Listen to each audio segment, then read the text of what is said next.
Okay, good afternoon, ladies and gentlemen, from wherever you are. A very good afternoon from Wakayama University here in Western Japan. My name is Joseph Chia, and I will be chairing this session titled Toward Regenerative and Responsible Tourism for Communities. I'm presently Professor of Sustainable Tourism here at the Centre for Tourism Research, and also have academic affiliations to UCSI University Malaysia, the host of this conference. So welcome all. It's an enormous privilege to be chairing this session, and I am especially thrilled to be hosting two women who are leading the global charge towards building tourism back responsibly. But for those of you who've been watching the conference today, we continue on the themes that have been presented. Before I introduce our speakers, I want to acknowledge the participants in the thousands across the 2 days, with many tuning in from within the Asia Pacific as well as others further afield. So a warm welcome to everyone. I want to congratulate the Ministry of Tourism, Arts and Culture in Sarawak, Faculty of Hospitality and Tourism, Management at UCSI University, the Sarawak Research Society and Emerald Publishing East Asia for hosting the event. And particular thanks go to Associate Professor Dr. Hiram Ting, the conference chair, for hosting this conference. He tells me that there are over 1,000 people attending over the 2 days, and it must be an enormous task. So thank you again. Dr. Ting is also the editor-in-chief of the Journal of Responsible Tourism Management.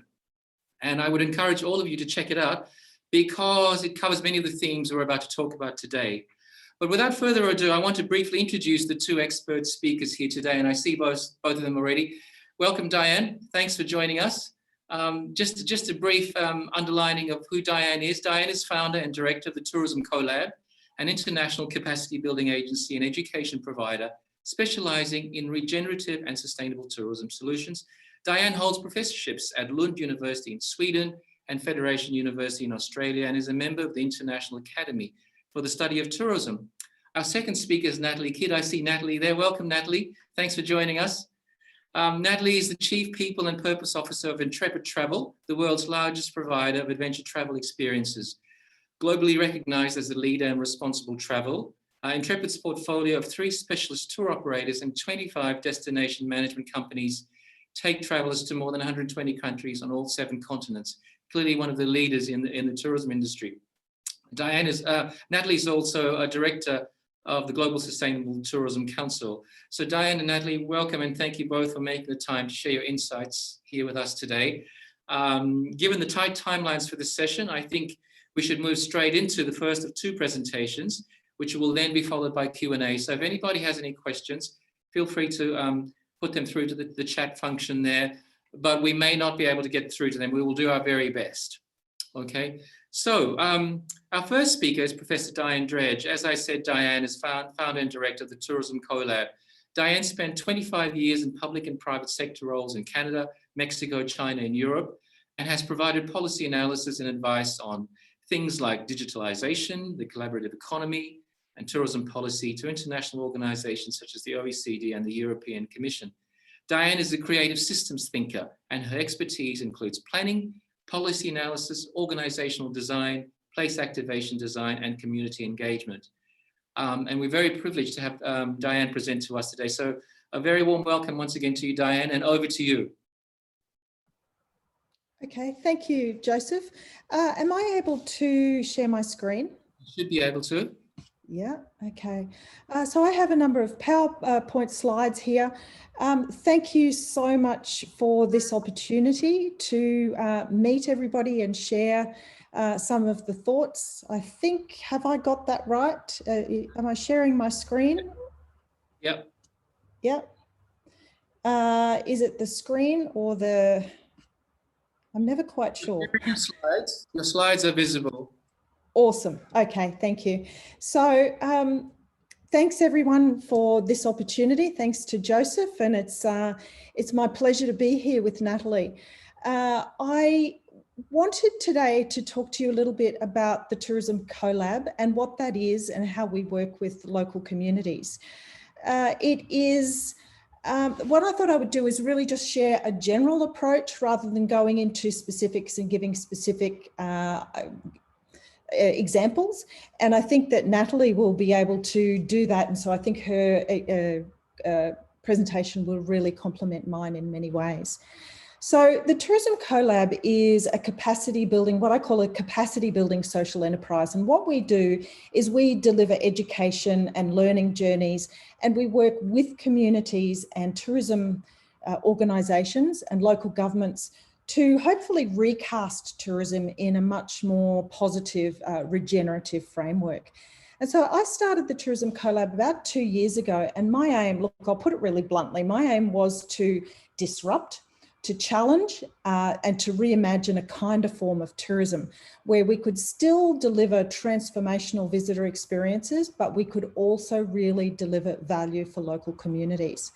So in my experience, I'd been seeing that tourism in many destinations is actually losing its social and environmental license to operate. And what that meant is that there must be a better way to deliver tourism. We are mobile, we have always been mobile, and we will continue to travel. So there must be a better way to deliver tourism that doesn't exploit both nature and local communities. So because I had 30 years of community facilitation experience, environmental planning experience, I was a researcher, a teacher, I'd given policy advice, I really wanted to walk this next journey and take this entrepreneurial journey into problem solving. And instead of just talking about these problems, actually work with the communities that I'd really sort of gained a love to work with. So today I wanted to really share with you a little bit about how we work and the kind of values that underpin the Tourism CoLab and some of the pillars that really we work from. So regenerative tourism particularly is the angle that we're coming from.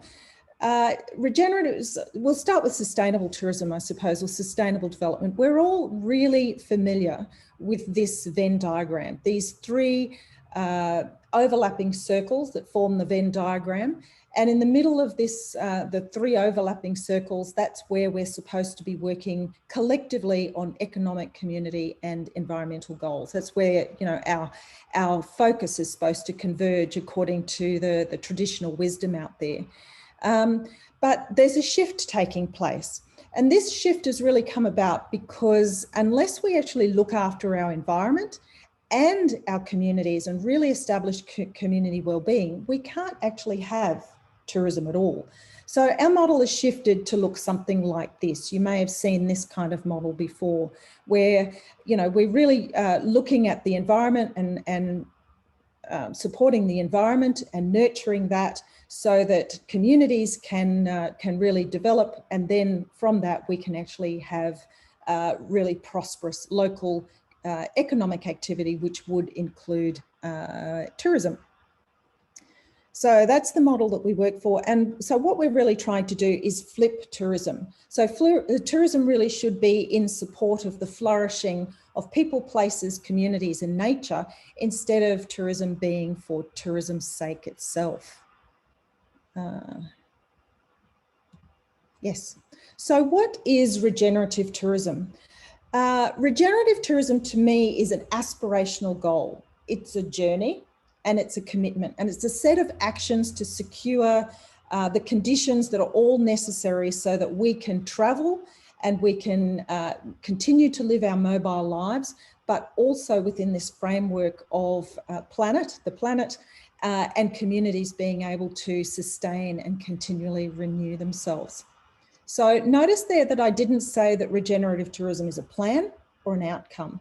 And I'm not going to really dwell on that, but I'd like you to park that idea, because I really think it's important that we think about regenerative tourism as a journey, not that plan or that, that definitive outcome. So our journey at the Tourism CoLab is really to support, our vision at the Tourism CoLab is to use tourism to address community needs, environmental sustainability and economic resilience.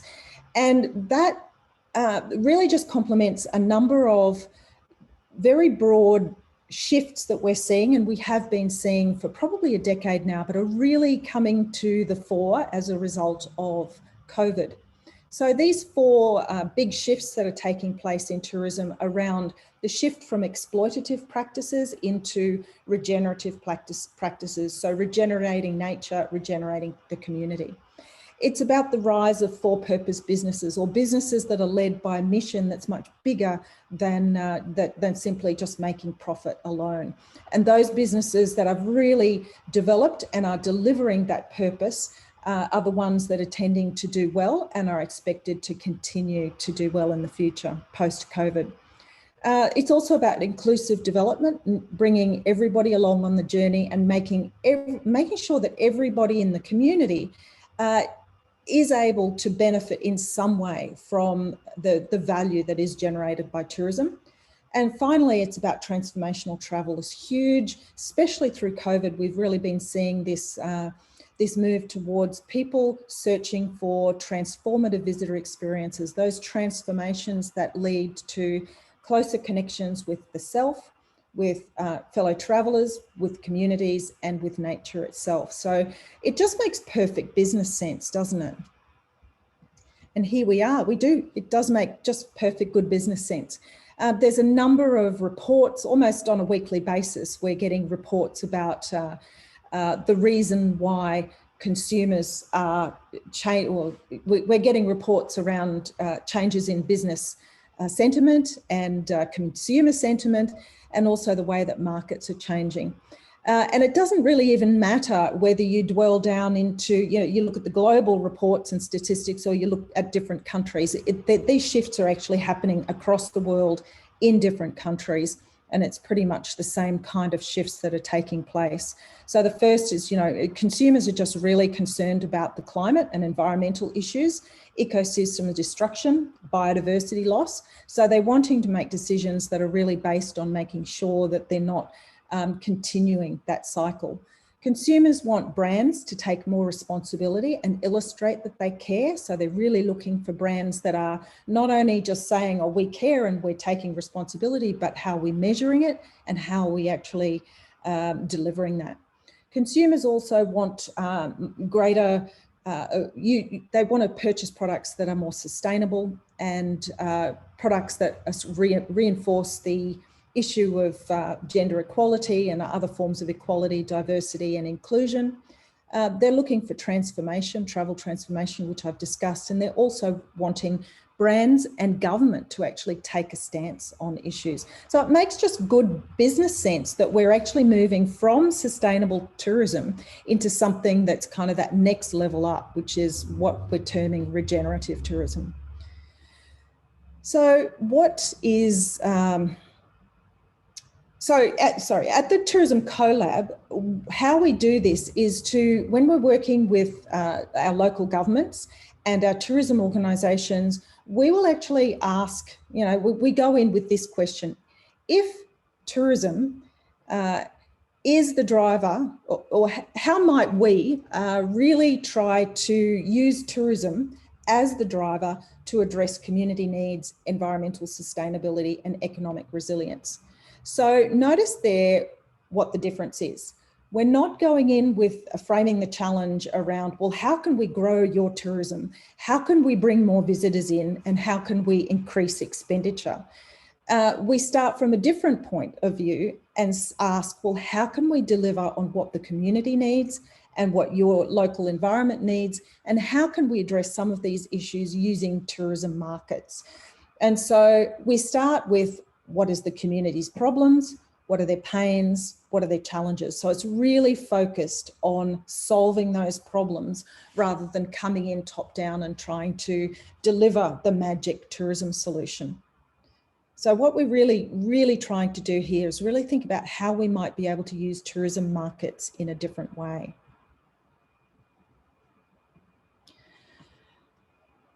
So in doing all of this, we really, one of the topics of today's session is really about how we might think about community.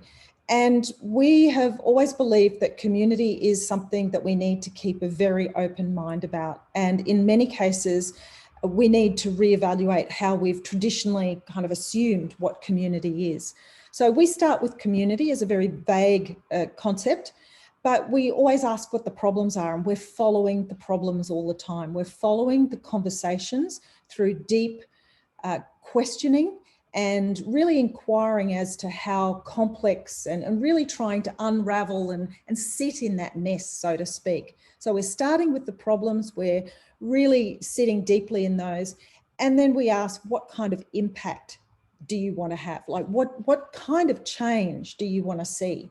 And how might we be able to use tourism to facilitate that change? So in this way, community might be defined in very different ways. And we're really trying to get people to think beyond community as just being a geographical or a place-based thing. And so the diagram that I've got there is really just that illustration that if we're working at the scale of the micro encounter, we're really looking at a community that may well be very place-based. But as we start to think about visitor journeys, well, those visitor journeys start in at home, and people purchase, and then they go through a whole visitor journey until they arrive back at home. And so that is actually not a geographical community that we're dealing with there. That's more of a functional community. And so as you work up through this system, you start to see that we can actually identify community in define them in very different ways. Oops, go on. So essentially this is how we work. And I love this metaphor of the tree. To put quite simply, what we're trying to do is really work at this very local environment here. We're looking at the skills in the local community, what skills are missing, what skills they have, how could we leverage those, what are the problems with nature? And we're finding a lot of examples. For example, in one community that we're working in, waste and recycling is a real problem. So how do we solve that recycling and waste problem using circular economy solutions using tourism markets? So you can see we're not saying, how can tourism solve? We're actually really trying to solve the problem in an entrepreneurial way, but just using tourism markets to do that. We really start, as I said, with the history and the values of the place. And we look at the quality of the local business supply chains and how we might be able to consolidate and reinforce those. And so that's a lot about changing mindsets, and that's where our educational programs come into play. We don't just deliver capacity building and then leave. The way that we try to deliver these educational journeys is before, during, and after the process, so that we've got this really sort of long-term approach to building capacity. And it's through that we actually come to the point where communities can actually host, and they can provide a welcome which is genuine, and it's not an exploitative proposition for them. And through that, then we go up into the leaves of the tree, and it's the transformational visitor experiences, the quality of experiences, the resilience of the community. Those things tend to come more naturally when you've really taken care of the roots in the first place. But this is an approach that's really quite different to the way a lot of people approach the development of tourism in destinations. So they really start with, what is sustainable tourism? We have these goals. We're going to show you how to do it. So they're almost even starting with the leaves and the tree, and they're pushing down those solutions into the roots. And of course, that's not how a tree grows, and that's not how we nurture communities. So really thinking about this metaphor of the tree, I think really brings home the regenerative approach that we think is just so important. So our core approach just really is defined in terms of three kinds of activities that we undertake. And these, if you think back to the old tourism system, when we're thinking about accommodation and transport, and tourism has been split up into these very traditional kind of compartmentalized bits. Well, we try to work in a very different way by saying we want to deliver regenerative actions and co-design those actions with local communities. So going in and asking all of these questions, and how might we solve these problems? How can we use tourism markets? And then really what kind of change, and how are we going to measure that change? So we work in that way to develop regenerative actions. We deliver, as I said, these learning journeys, and they're really trying to bring in heads, hearts and minds while we do this. And I think it's actually really important that, as somebody who's spent 20 years in an academic environment, for the last 2 years, I've tried to actually unlearn a lot of the assumptions that have come so easily within the academic environment. And what we need to do is actually listen to other kinds of knowledges, and more, what I call more than scientific knowledge. And the third dimension that we deliver, or the third pillar, is around entrepreneurial capacity building. So working with communities, and I'm not just talking about businesses, but people who may be interested in starting a business, a social business, or maybe it's a co-op or something like that, but a group of people who want to take an entrepreneurial mind shift to solve some of the problems. And this often involves different ways to pivot or innovate or to connect in different ways. And so from those three pillars, we've really divided up what we do into these strategies for recovery that put regenerative community development at the centre. And we can deliver these in individual components, but an exciting kind of dimension that we've been moving towards is really putting together what we're calling the Regenerative Tourism Living Lab, which is a place-based prototype or experiment that actually delivers all of this in different parts as the community needs it.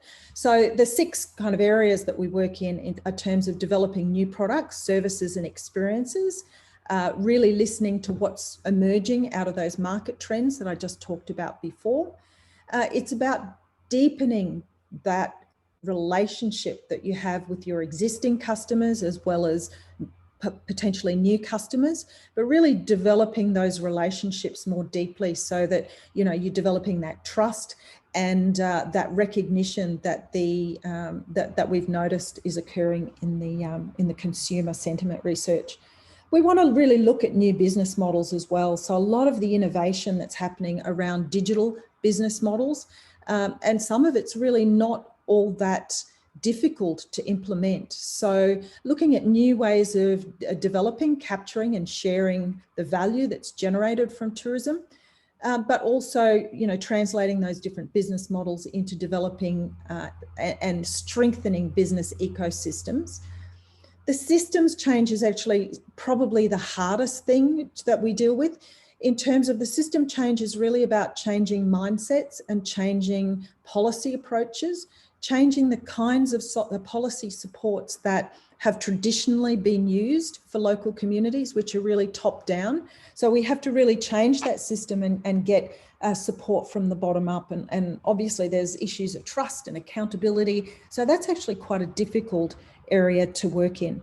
And the final one is around the learning journey. So delivering learning opportunities in virtual, face-to-face or hybrid modes as a journey rather than just a point in time have been really influential in growing the community's ownership over the solutions that we've been trying to implement as well. So I've talked in very generic terms about this, and I could give examples, but I thought actually that perhaps that might be a really nice segue into Natalie's presentation. So I'll stop there and thank you for that. Thank you very much, Diane. Thanks for sharing all of those insights with us. For the academics in the room, if I can call Zoom a room, I think what Diane has been able to do should inspire a lot of us, because making the leap from academia into industry and community is quite something. So I congratulate you for doing that, Diane. And the metaphor of the tree, the living lab, and the question of trust that Diane brought up. Anita Mandarata, the keynote earlier this morning, talked about how in building tourism back better, trust between the industry and communities and government is going to be really, really critical in allowing us to build back better. And the system changes, which is critical. Rather than tinkering at the edges, as you say, Diane, making definitive changes, system changes. And the last point was flipping tourism, and this is what segues nicely to Intrepid. Intrepid is has been one of the companies leading the flipping of tourism, changing the business model, changing the mindset. So it's with great pleasure that we welcome the next speaker. But before I welcome Natalie, thank you again, Diane. We will get back to questions after Natalie's session. So thanks again. So our second speaker is Natalie Kidd. Natalie is the Chief People and Purpose Officer of Intrepid Travel, the world's largest provider of adventure travel experiences, as I said before. Intrepid supports 8 SDG goals, has advocated on issues such as climate action, animal welfare, child protection and gender equality, and is a certified B Corp and has been carbon neutral since 2010. How many organizations can say they've been carbon neutral for over a decade already? Natalie joined Intrepid in 2005 as the founding general manager of the first vertically integrated destination management company based in Hanoi, Vietnam. Over the years, this grew into a global network of 25 inbound tour operators. And in 2020, Natalie moved from the role of Chief Operating Officer to her current role, responsible for the development and implementation of the company's sustainability strategy. Natalie also has an MBA, a Master of Asian Studies, and a Bachelor of Arts Asian Studies, and has recently joined the board of the Global Sustainable Tourism Council. So we're very privileged to have you join us, Natalie. If you would like to share your screen, and then we can get started. Now, let me see. Diane, can you unshare your screen, please? Down the bottom, that's it. Thank you. All right, Natalie, over to you when you're ready. Okay, have you got my screen? Full screen, thank you very much. Wonderful. Okay, well, thank you very much for Joseph, first of all, for inviting me here today. I'm very, very pleased to be here. And Diane, that was a fabulous presentation. I was nodding my head and writing notes as we went through it. It really, there were many points you made that I absolutely loved, and I just hope I can do it justice in terms of trying to give some examples of what we do in terms of supporting some of those ideas. So today I'm coming to you from my home in Sydney, Australia, and I would like to just start, as we do at Intrepid for all important meetings. And to do that, I'd like to acknowledge the traditional owners of the country from where I'm presenting today. That is the Gamaragal people of the Eora Nation. and recognise their continuing connection to land, waters and culture. We pay our respects to their elders, past, present and emerging, and extend our respect to any First Nations people with us today. This acknowledgement of country is an opportunity to acknowledge and pay respect to traditional owners and ongoing custodians of the land. And in Australia, that's the Aboriginal and Torres Strait Islander people. Key to the kind of tourism that we promote at Intrepid is the communities and the people in the destinations that we go to and visit. And so really approaching them with respect and holding up the important position of Indigenous people around the world is really important to us. So having this acknowledgement is something that we do at all important events that we start from Intrepid. So as Joseph said, I joined Intrepid 15 years ago, initially based in Asia, setting up our offices in Vietnam and Cambodia. And then after returning to Australia, I went on to continue growing Intrepid's footprint of destination management companies around the world. For me, I never thought I would remain with one company for this period of time, but being able to work with so many different wonderful groups of people across various cultures, all of whom are really committed to this means of travel that we really believe in, where we believe that travel is a way of bringing people together. It's a way of creating greater understanding, breaking down barriers. It has just been something that's really engaged me, and I know really engages our teams around the world. Over the time that I've been with Intrepid, I've seen big changes in the industry, including a significant shift as more and more businesses have become, or at least talked about becoming, sustainable. But while there have been improvements and a lot of different groups discussing the value of sustainability, or now regenerative tourism, I think it's critical that we prioritise action beyond the talking. And even if businesses are just taking little steps to get started, any form of action is better than no action. And so it's really important that we continue to progress and we continue to share and bring others with us. So while in my 15 years in tourism, I've seen some great steps forward, we've also seen increasing negative impacts. Things such as over-tourism, which prior to COVID was what we were hearing about all the time. The impacts of using destinations' resources, pollution, plastics, and of course the impacts of climate change. So all of these things are really important to us and to the future. So I really loved that concept of flipping tourism into being something that supports flourishing communities. I think it is really, really important. So last year I moved from being Chief Operating Officer into my current role of Chief People and Purpose. And a lot of the team thought that would never happen. They never thought I'd leave my role because I did love it so much. But the reason I decided to take on this new role is that our people and the purpose of our business, which is what we refer to as all of our sustainability initiatives, they're at the very heart of what we do at Intrepid. It's absolutely core to what we do. So my new role gives me that opportunity to bring together our global team in a joint vision to progress and continue to improve upon our responsible and sustainable tourism efforts. So today I'm going to share with you some examples of things that we've done in the past, pre-pandemic, what we've been doing through this particularly difficult time for all of us in the tourism industry, and our thoughts about what tourism could look like in terms of rebuilding responsibly. Rebuilding responsibly is a hot topic, and that term has been talked about a lot over the past kind of 14 months, ever since tourism shut down due to the pandemic. But it's really important that we go beyond the talk and really put concrete actions in place so that we are coming back in a more, I was going to say sustainable, but a more regenerative method than where we stopped in March last year.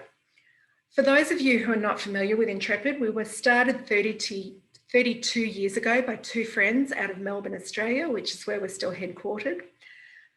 We have grown to become the world's largest adventure travel company, and our aim is actually to be the first purpose-led billion-dollar travel company post-pandemic. Intrepid's style, however, has always been about travelling the local way, small groups, a local leader, engaging with local communities, eating in neighbourhood restaurants, doing local activities, and trying to ensure that we do make a positive impact in the destinations we visit and provide an economic benefit to the destinations that we visit. This approach for us assures a more authentic experience. It really allows our travellers and our guests to get a much deeper understanding of the communities and the destinations that they're visiting. We refer to our style of travel as sustainable experience-rich travel, and we actually use the term SIRT, sustainable experience-rich travel, when we talk within our business.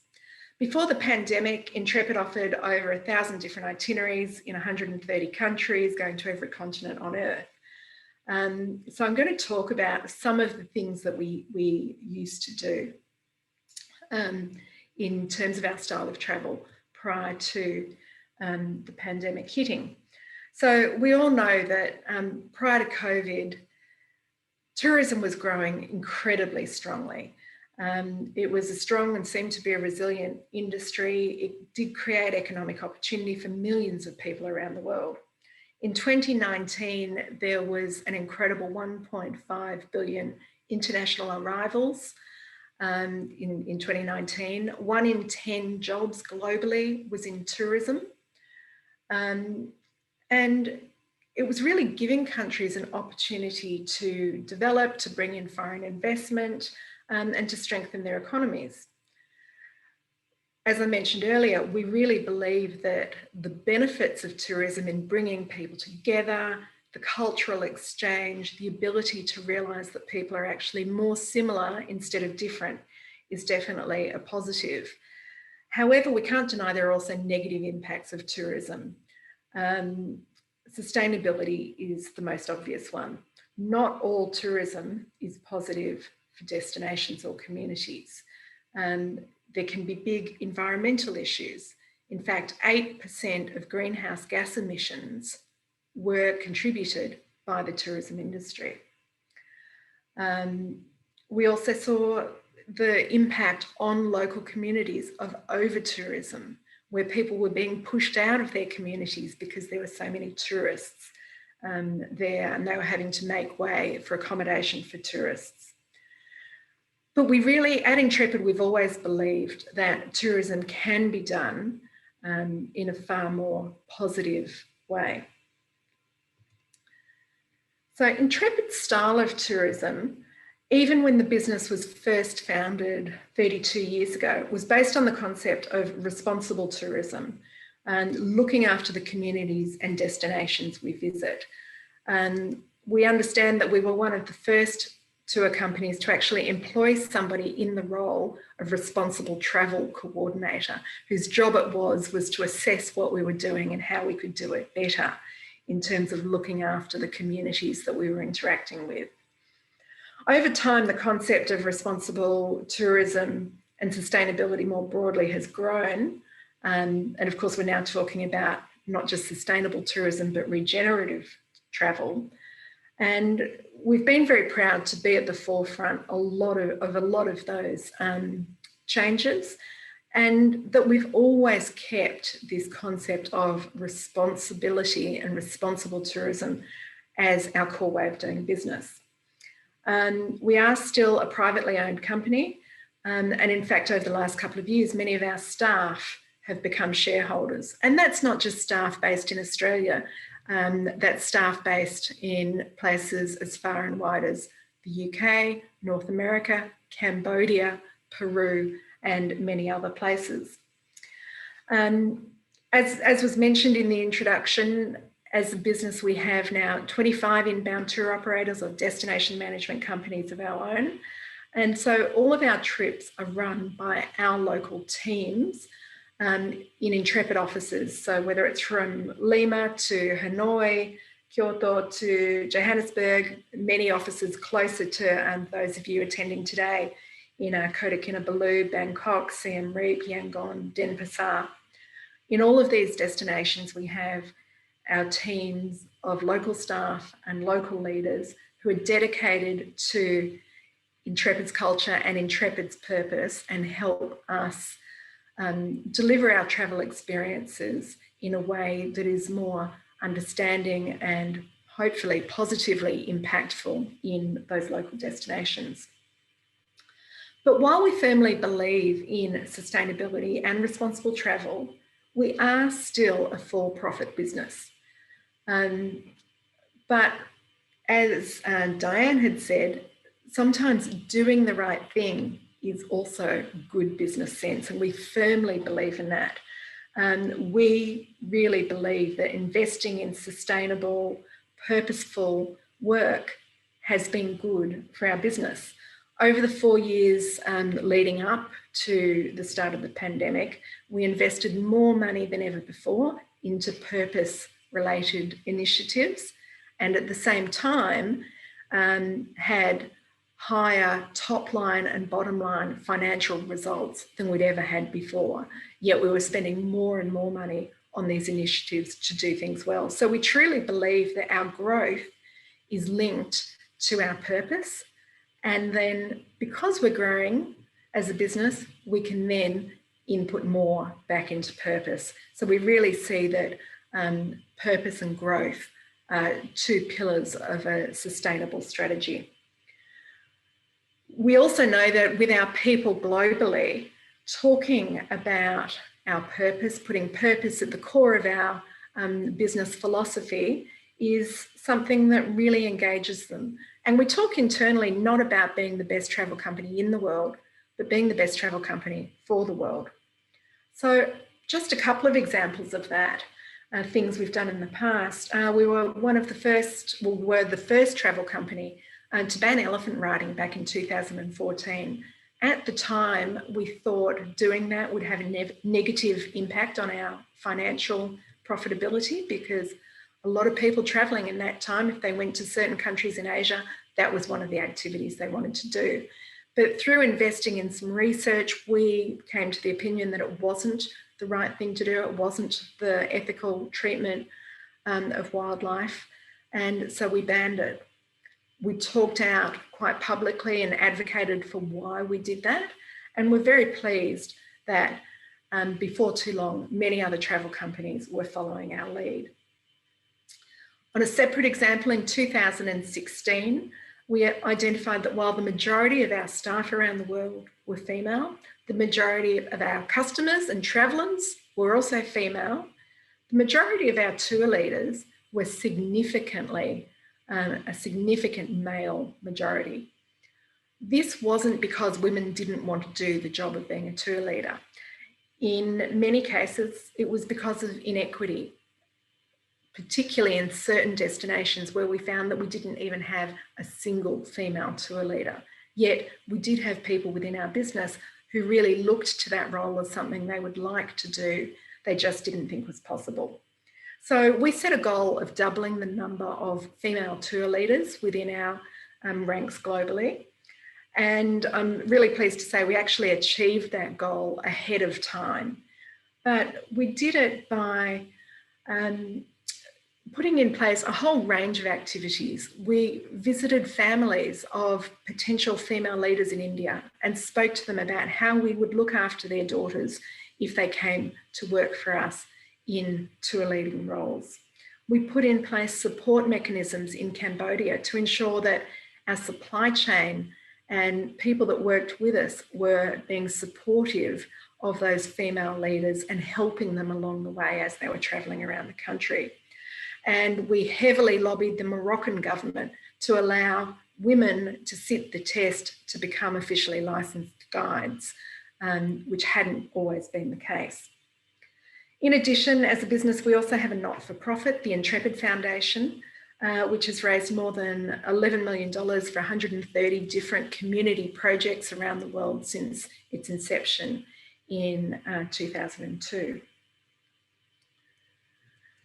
Of course, in the past 14 months, everyone here has been impacted by the impacts of the pandemic.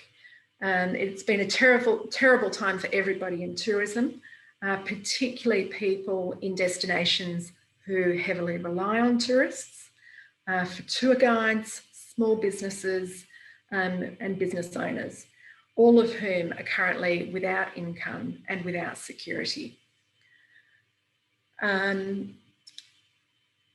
So as the industry has shrunk to these really terrible levels and really changed the face of what we're doing, we have seen some positives.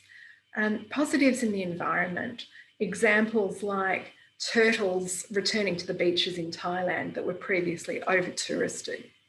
Views of the Himalayas from countries that were so overcome by pollution, you didn't know you had these incredible views. Even stories about fish returning to the canals of Venice. So there's been time for the world to kind of recoup and rest. And we don't want to lose these positive benefits when tourism returns. However, on the other side, there is also terrible loss of economic benefit that tourism brings.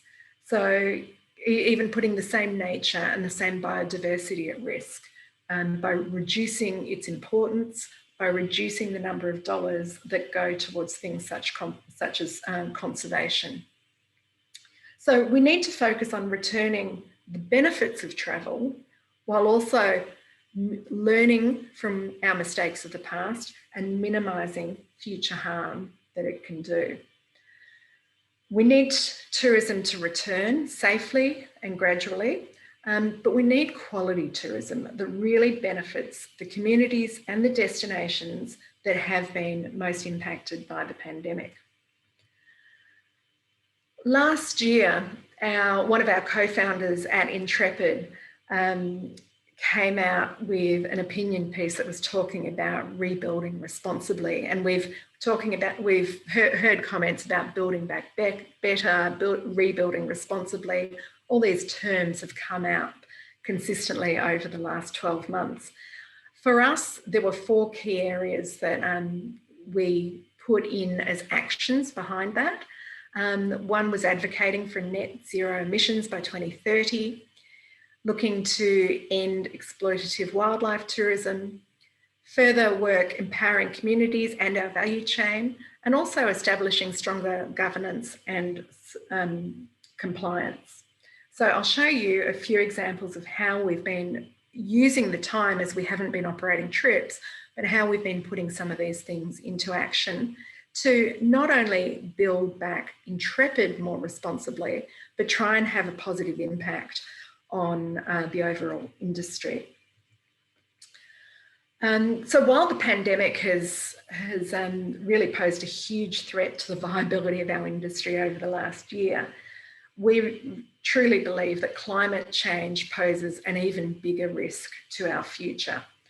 I'm sure I don't need to remind anybody or give you the examples of just the extreme weather impacts that are happening more and more frequently and becoming more and more intense. The science is pretty clear.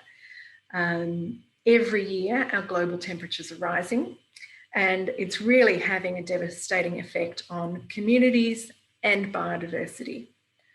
Recently, the United Nations Peak Weather Agency came out and said 2020, along with 2016 and 2019, were the three highest averaging or the hottest years on record.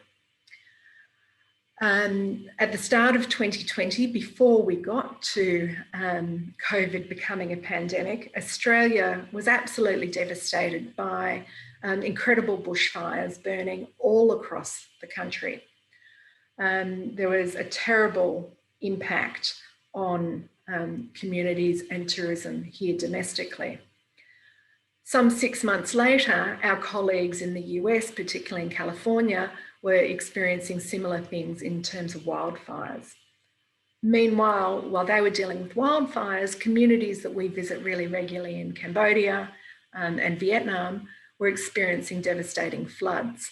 We're just seeing these impacts of climate change happening more and more frequently, and it's not something we can continue to deny. These fires, extreme weather, changing climate patterns also have a devastating impact on our biodiversity. When I started working in tourism, there were wildlife patterns that had been followed. They'd been following the seasons for generations, and we knew when the best time was to go to different parts of the world to see wildlife in its native environment. Increasingly, that's been becoming more unpredictable because of the impacts of climate change.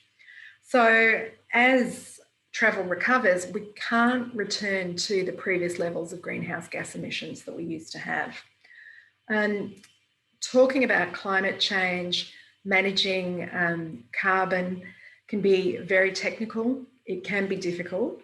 And while many companies want to do something, they're just overcome with knowing where to start. It just can seem overwhelming and too difficult.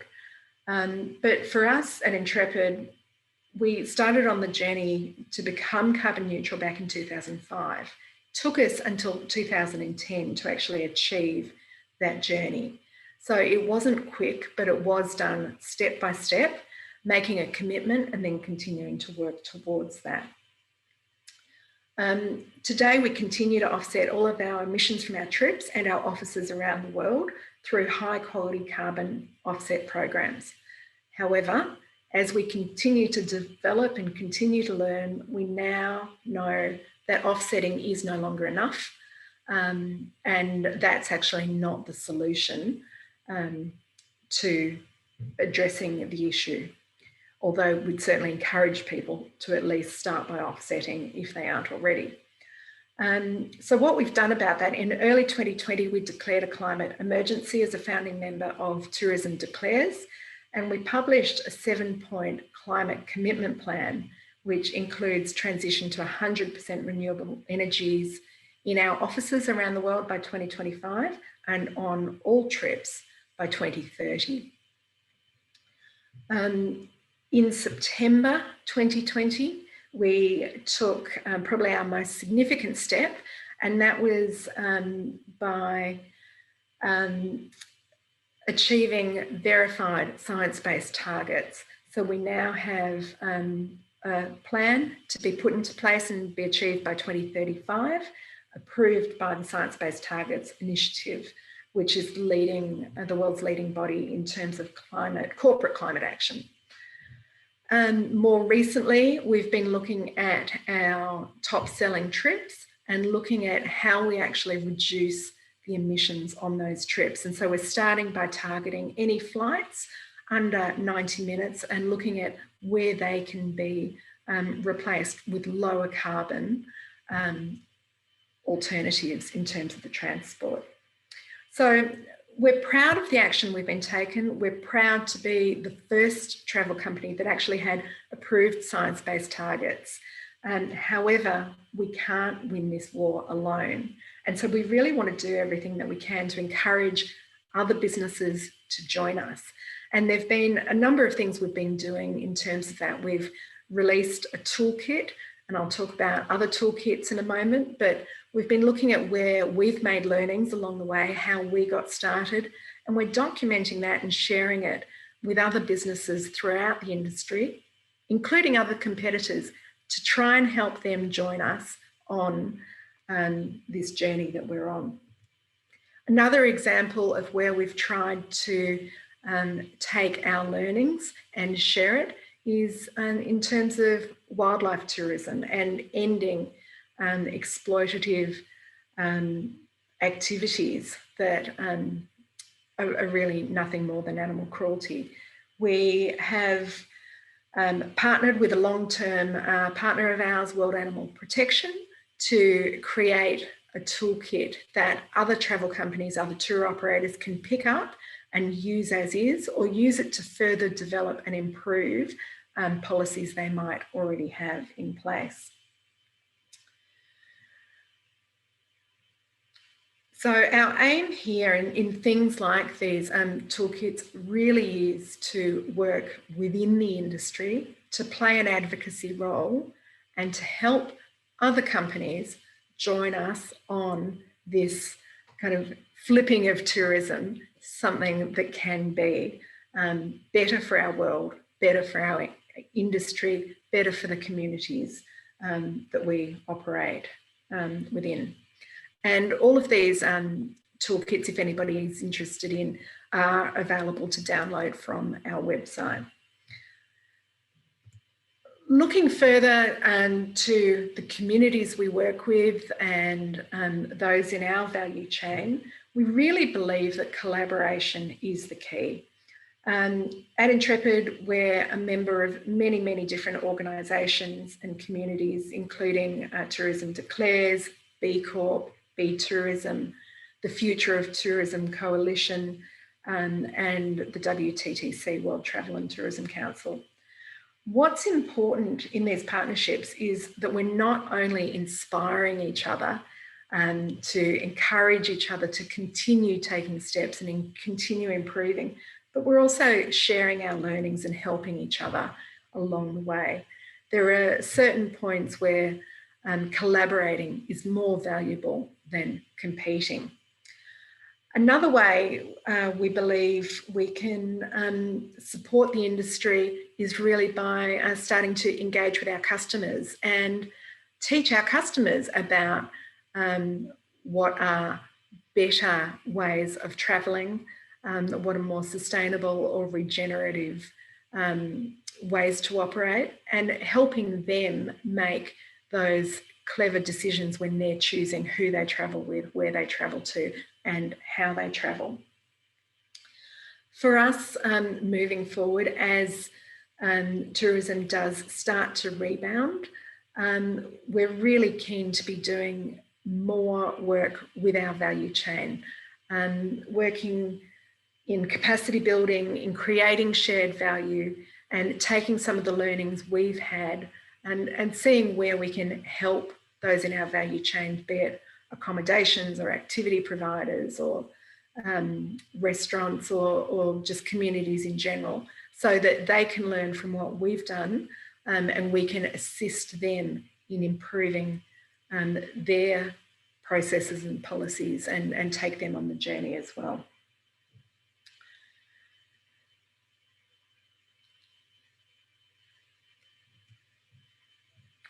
So in terms of talking to, we at Intrepid over the past 12 months, we haven't been able to talk so much about the great trips we're operating because we haven't been operating them. But what we have talked to a lot is about the positive things that we're doing, how we like to balance our business with our purposeful initiatives. We became in 2018 a B Corp. And we're actually the largest travel B Corp in the world. B Corps are one form and one way for us to actually measure what we're doing well. And a B Corp is a type of business that is committed to, and in fact legally committed to, making decisions that balance purpose and profit, benefiting all stakeholders beyond just the shareholders. So B Corps are legally required to make decisions that make a positive impact across their workers, customers, communities, environment, and also have strong governance structures to support that work. The path for us becoming a B Corp wasn't easy. Our CEO initially thought it would take us a year. It ended up taking us 3 years to get to that point of improving our practices, being able to prove what we were doing and justify what we were doing. But it was a process we were really keen to go through, and we had to do this across about 30 different offices. So each one of our legal entities around the world went through the process, which is why it took such a long period of time. But it really helped us improve our business. And then we felt it's a way to really show, rather than us telling people that we think we're doing a good job, it's a way to actually prove and measure what we're doing. So we're now in the process of going through recertification, and that framework of every 3 years recertifying, continuing to get better, is the way that we've actually embedded that framework of continual improvement and continual focus on how we measure the purpose we put at the heart of our business. B Corp isn't the only certification, of course.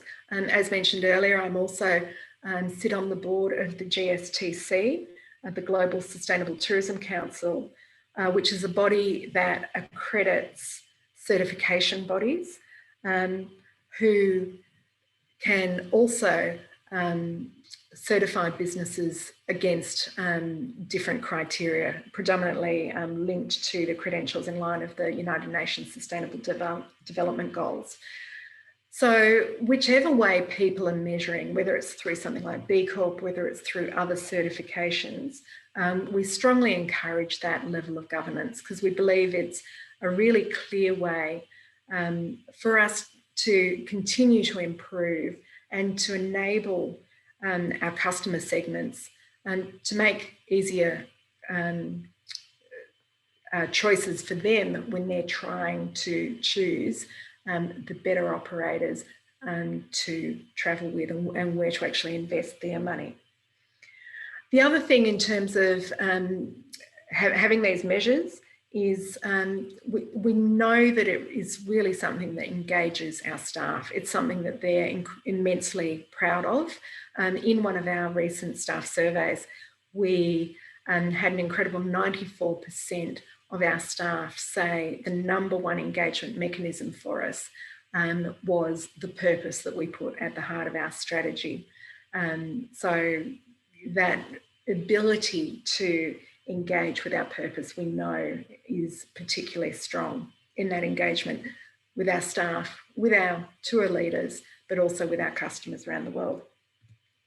So where are we going for the future? We really hope that the worst of the pandemic is behind us. We are seeing, as vaccinations are rolling out in some locations, that is starting to have a positive impact.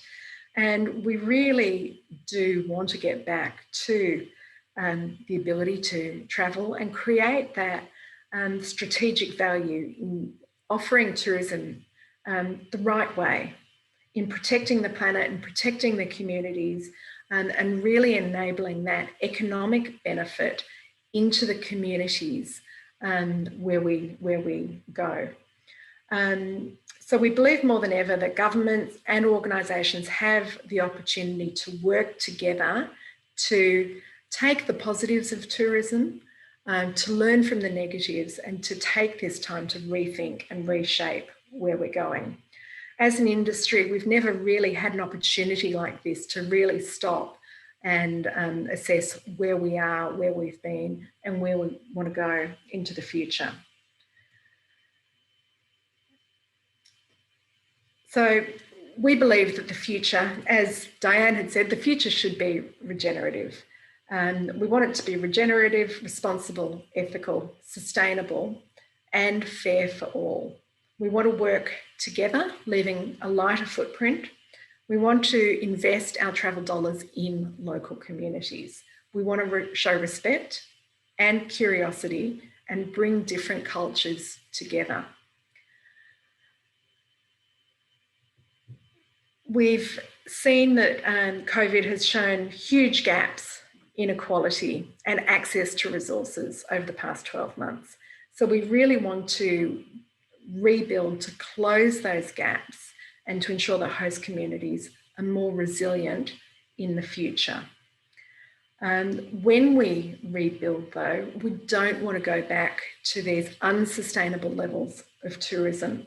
I heard in one of the previous sessions some examples given where I think it was Machu Picchu is looking at reducing the number of people allowed in on a daily basis to try and maintain some of the benefits we've seen through reducing tourism. However, on the other side, there are certain areas, and the example was given of some of the islands around Komodo, are increasing the numbers. So we really want to get that balance between bringing the economic benefit back, but also enabling businesses and communities to thrive in the longer term and not burning them out too quickly. We hope that governments are also going to step up to support companies and communities in bringing additional benefits as borders do start to open and we welcome tourists back. So I think I've got to be fairly close to having used up my allotted time. Just in closing, I'd like to say I really think tourism is such a fantastic industry in the way that it can bring people together, and it can create immense opportunity for millions of people worldwide. But as an industry, we really need to work together to do it better, to do it more responsibly, and to support the industry for the long term rather than taking a short-term view. Now is the moment to change, to work together in partnership, sharing learnings rather than competing. And it's also the time to grow with purpose. As a business at Intrepid, we've really seen that putting purpose front and centre of what we do has helped us grow. Our growth has helped us do more beneficial initiatives. So again, growing with purpose, back to Diane's previous point, was it's plain good business sense, but it's also the right thing to do. Thank you very much. Thank you very much, Natalie. Where do I start by summarising a presentation that's full of highlights? Clearly, what we see from your presentation, Natalie, is that Intrepid has taken a leadership position over some years. And it takes me back to over a decade ago when the founders of Intrepid were talking about purpose and profit. You know, the idea that profit isn't necessarily a bad thing, right? That profit can help drive purpose, and that only from a position of strength can you help do the good work that you do. You know, this idea of prioritizing action beyond the talking is quite salient for academics, for policymakers, and for industry as well. The allure of sustainable experience-rich travel is something that I think we could see the rest of the industry adopting more. The fascinating idea that collaboration, more than competition, is just as valuable. And the shift towards quality tourism, returning the benefit from travel. So we have some time for questions now, and a few questions have come through.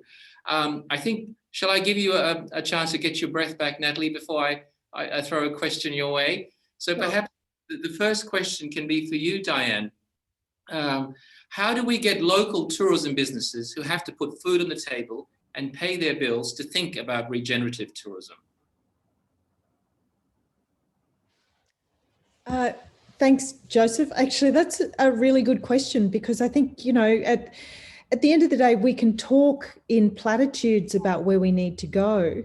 But the real challenge for a lot of businesses, and it doesn't matter where we are, I mean, COVID has challenged businesses across the world, particularly the local, the small scale businesses.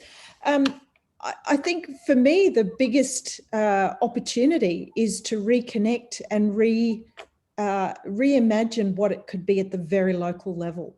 So start at the really hyper local level, and to think about how we solve. So what do we need to generate income, and how can those activities help? How can tourism or local visitation, so hyper-local visitation, help support those businesses? So I think what I really want to point out here is that it's important that we really expand that notion of what a tourism market is. And a tourism market can actually be right here in our very, very local environments? And how can we actually expand on this idea of tourism to actually think of it as more than tourism? It's leisure, it's recreation, it's mobile living, it's all of these things. So actually breaking down that barrier of what is tourism would be the start. So evidently, if there's a silver lining from this coronavirus pandemic, people are being redirected towards discovering their own backyards and the treasures in their own backyards, rather than looking further afield for these experiences.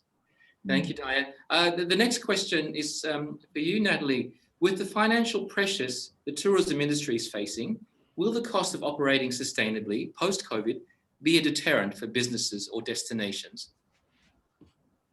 I truly hope that it won't be, and I don't think it needs to be. I was very pleased to see some of the figures Diane put up at the start of her presentation that talked to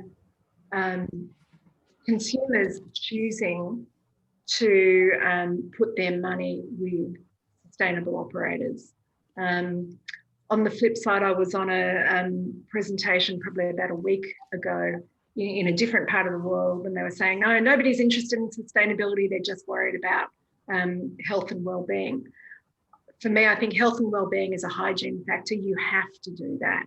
But I really do believe that there is a movement. People are aware of the impacts to the world in terms of the damage that we have been doing. So certainly what we see is that there is a shift towards wanting sustainable, wanting regenerative opportunities. And so I think that means that the industry needs to move in that manner. It doesn't have to be incredibly expensive. Of course, everybody working in this area has had financial challenges to get through the last 12 months, and it's going to take a bit of time before we're back to where we all were. But doing things the right way doesn't have to be expensive. Work with partner organisations, ask them for help. We've had one of our staff members, we know that not every tourism company can afford to have an environmental impact specialist with a PhD in climate action. We've had her working with other businesses, supporting them. So I think there are ways to go about it that don't have to be expensive, and I really hope that the industry does continue to move that way, not just because that's what consumers are going to ask for. We should move that way because it is the right thing to do. Okay, thanks, Natalie. The next question is for you, Diane, and it touches on regenerative tourism. It's captured the imagination of the travelling public and, of course, researchers and policymakers. But isn't regenerative tourism just another version of sustainable tourism? That's a bit of a loaded question.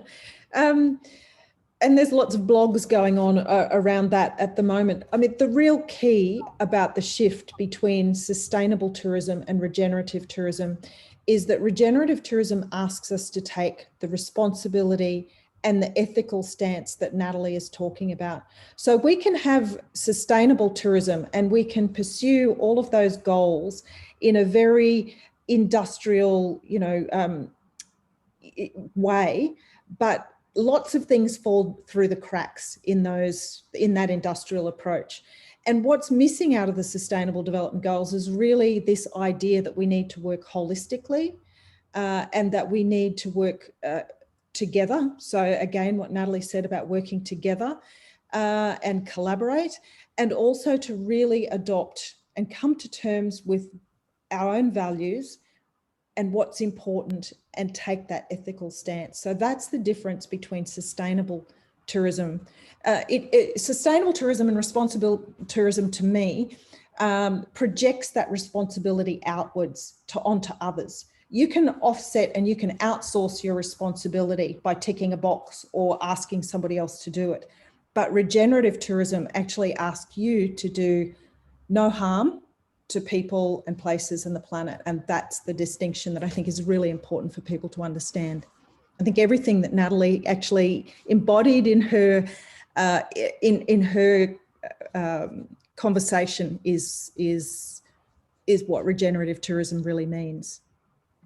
Okay, thank you, Diane. So the next question, if I may, for you, Natalie, and I guess it touches on your involvement with the Global Sustainable Tourism Council. What advice do you have for destinations or all organizations around certification and measurement? Because unless we're measuring things, how do we track progress? Yeah. Well, they do say what gets measured gets done, or something to that effect.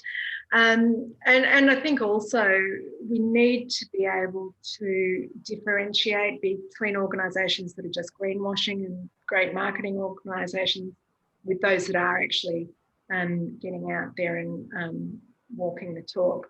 So I think that's where certification really comes in. It is that ability to say it's not just what we're saying, we've got somebody else overseeing what we're doing. And there are a range of certifications. Certifications take time. They are hard work, but they give you a framework.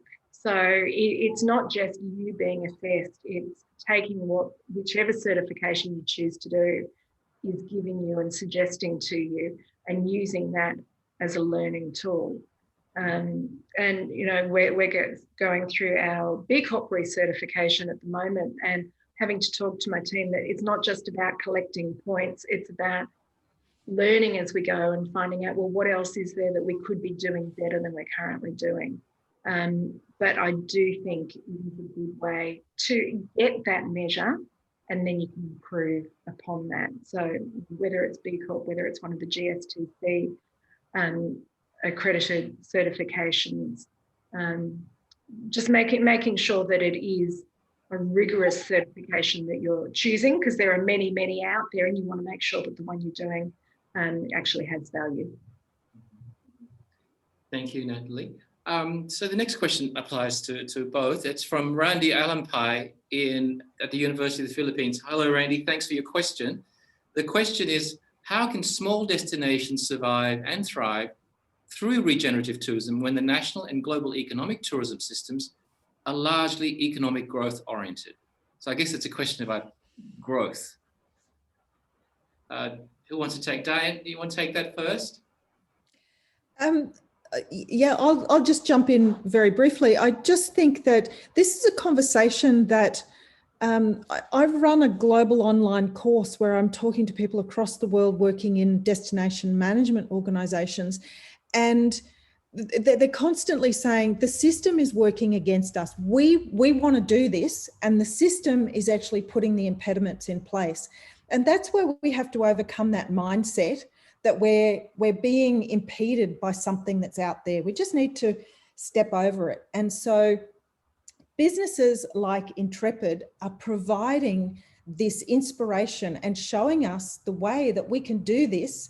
And governments are actually going to catch up in the long run. I really think that businesses are going to lead the way here and step over those barriers. Great. Thank you, Diane. Natalie, do you have anything to add to that question?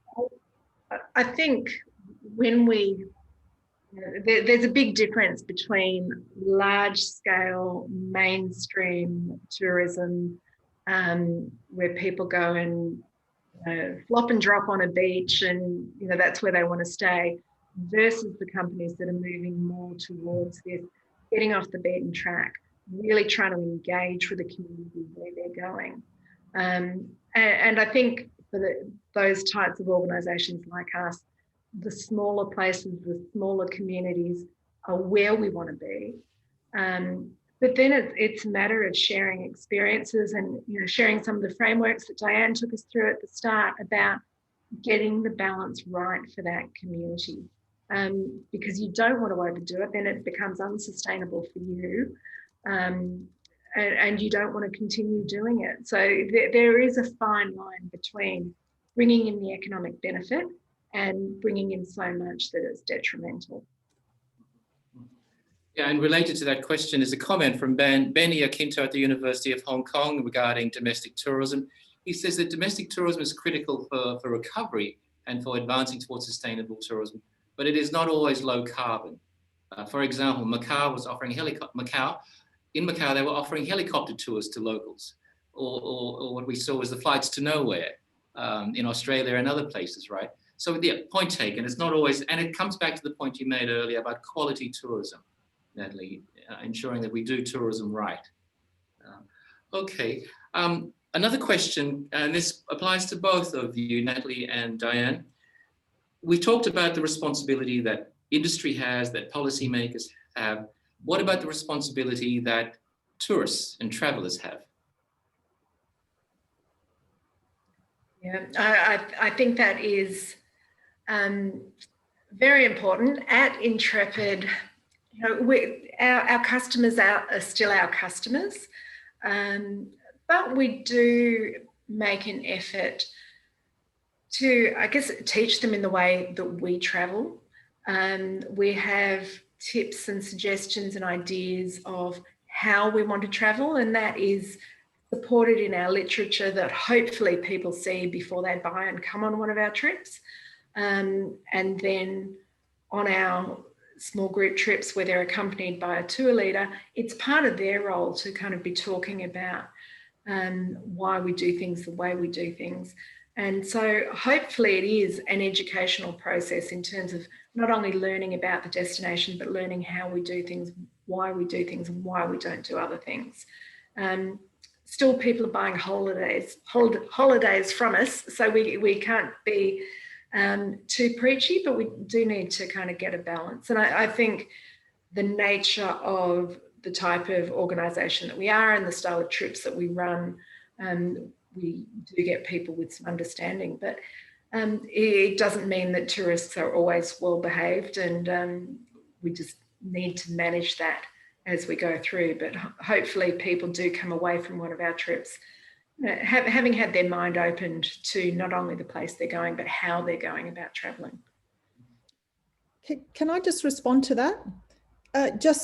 Natalie, I really think that that's the transformational travel. So when you actually learn and appreciate your impact and your relationship to the communities that you visit, that's actually the opportunity for transformational learning to change the way, and that to me raises your experience as a visitor. So good interpretation and good guides and things like that, the sort of things that you do at Intrepid actually do provide that opportunity. And that's an opportunity for other organisations, I would think. Okay, thank you both. I can just say to that, I think it's one of the reasons we know our people come back to us. It might not be why they choose us the first time, but often it will be the reason they'll return because they've had that experience. Mm-hmm. Mm-hmm. It's a good segue to the next question, which is about mass tourism. So where does all of this leave mass tourism? Because there are some destinations around the globe that rely on mass tourism, you know, the package tourist, the flop and drop tourist, who doesn't want to necessarily have a cultural experience, but just wants to lie on the beach, drink as many cocktails as they can, you know, go to a full moon party. So where does this leave mass tourism in the future for both of you? I'm going to look to Diane first. Look, I think, you know, what I talked about before was that there's this shift in consumer sentiment, and that's happening in all countries across the world. There's recently a study came out called Regenerative Rising. I think it's by the consultants Wunderman in Europe. And they were saying, that study actually pointed out that regeneration is actually really key in China, India, and the US were the three countries that really stood out there. So I do think we have to look towards for hope towards the consumer sentiment changing, but also we need to, it's about education and really trying to address those operators and those supply chains that are not doing the right thing. And I hate to say the market will take care of them because that will take a very long time. So we do need education, and we need people to tell their stories about what they're doing that's fantastic. Tell the stories, profile it, make it part of your brand. And that's the opportunity for consumers to turn away from mass tourism towards something that's going to make a local impact. Yeah. I would like to think that people, you know, that transition, people do move away from it, but we can't just leave it to consumers choosing. It has to be educating the consumer and hoping that there will be a shift in consumer choice, but also advocating within the industry and on the other end, trying to get the operators to make the shift as well. And, you know, it's not saying that you can't go to a beach for a weekend, have your cocktail and have that experience if that's what you're after, but how do we do it in a way that is more beneficial for wherever that destination is? I think it's a matter of time. We know from the other side of my role, which is looking at people globally within our organisation, we know that as younger people are coming through, that sense of purpose and sense of doing the right thing is quite strong for them. So hopefully there might be a bit of a generational shift as well coming through from that perspective. Okay, thank you both very much. We've got a few more minutes, so I think we'll take one more question and see how we go. So there are a number of practitioners in the audience, and the question that comes up is, what practical steps can companies or organizations or communities take in regards to becoming more sustainable? That's a very broad question, but what practical steps, let's say a couple of steps, that communities at a destination level can take? I'd start off by saying, identify within your business what is the impact that you're having, and then choose a couple of areas where you want to make a difference.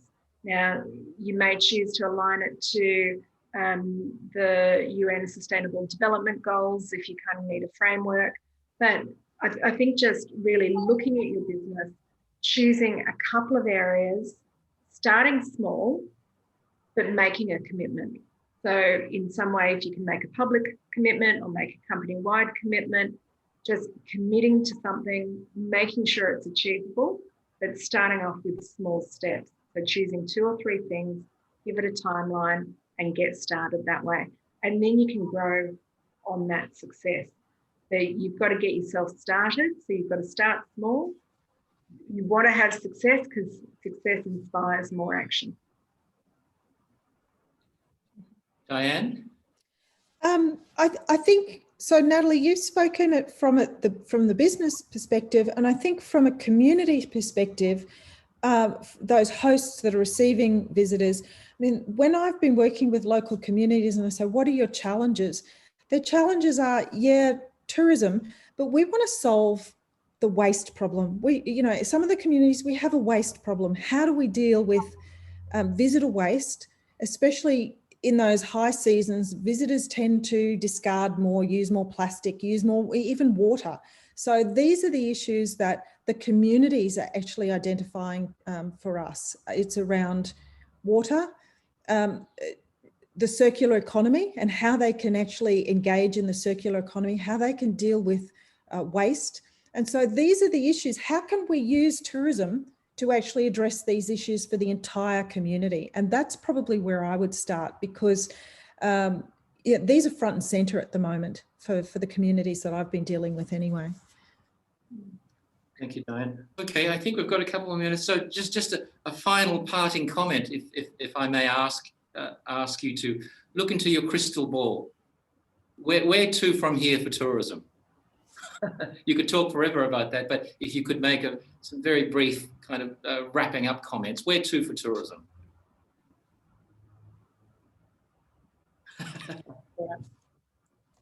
I'll go first if you like. Travel is part of the human condition. We have always traveled. We will continue to travel. It is incumbent upon us to, if we are going to continue what we always do, it is incumbent for us to find sustainable ways. It's not a choice. We have to do this. And so for me, it's about restructuring the industry and the way that we think about travel and tourism so that it fits into a sustainable mindset. So to me, it is about flipping tourism so that it's about sustainability first and foremost. Thank you, Diane. Yeah, I mean, I would agree with everything Diane's said. I think, you know, travel is so important to us. At the end of the day, it's about connection, and we've really got to realise the impact we have, the positive impact we have as we connect, but also try and take away the negative impact. And I'll bring it back to the word that I used a lot during my presentation, which is collaboration, and looking at multi-shareholders, your customers, your communities, your workers, and just respecting everybody and sharing that benefit amongst all of those areas, not just your shareholders. Your shareholders should have a share as well, but it needs to be collaborative and shared to create a positive shared impact for all. Thank you very much, Diane Dredge and Natalie Kidd. If I could ask everyone to give you a virtual clap from around the region and beyond. Thank you so much for sharing your insights. Thank you to a few quick thank yous. Thank you to Lee Barnes and Lucy Sievert for having us end up with you presenting here, Natalie. Thank you to Diane, and please check out the Tourism Collab's website, but also check out Intrepid's website. Many of the things that Natalie has referred to is mentioned in many of the reports that are freely available. So if you're a student, a researcher, a business person, avail yourself of all of that information that they're sharing with you. Finally, thanks to the organisers of the conference, Associate Professor Hiram Ting and the team at UCSI. Well done. One more day to go, then you can relax. But for now, thank you, Natalie. Thanks, Diane. Thank you. See you next time.